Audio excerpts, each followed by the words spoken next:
Question number 2. I have 2 children in their 20s.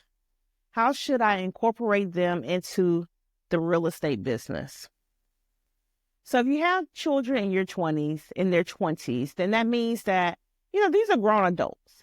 And most parents want their kids to grow up and go further in life than they did. And one of the best ways for you to do that is to incorporate your kids into your business as early as possible.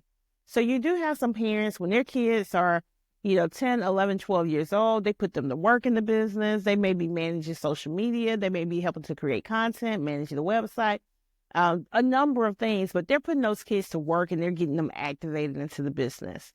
Now, if you have 20-year-old kids, it might be a little bit more difficult just simply because these kids may be in college. These kids may be married with kids of their own. They may be working full-time careers. And so you may have to start them off slowly, but what matters most is that you get started now. What matters most is that you get started now. Particularly if you plan to build an empire in the real estate business and your goal is to leave this real estate to your heirs, i.e. your kids, upon your passing. Or maybe when you fully decide to retire, you want to leave this to your kids in the most tax efficient manner possible. So you definitely need to get the kids involved so they can understand how real estate works. I would probably start off with something small, maybe allowing them to help you manage a property or two.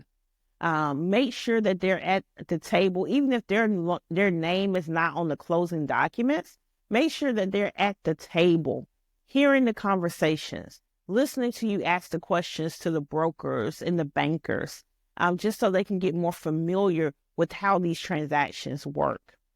And if you really still trust them after a year or two, they seem interested, they want to learn more, then maybe you guys do your first deal together. Maybe everyone's name is on the deed or on the LLC as a general partnership, and you're doing your first deal together so they can learn that process from beginning to end.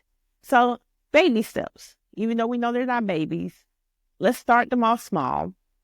Let's start them off by just helping to either manage a property or just being at the table and in the room for the conversations from beginning to end of looking for a property and acquiring that property.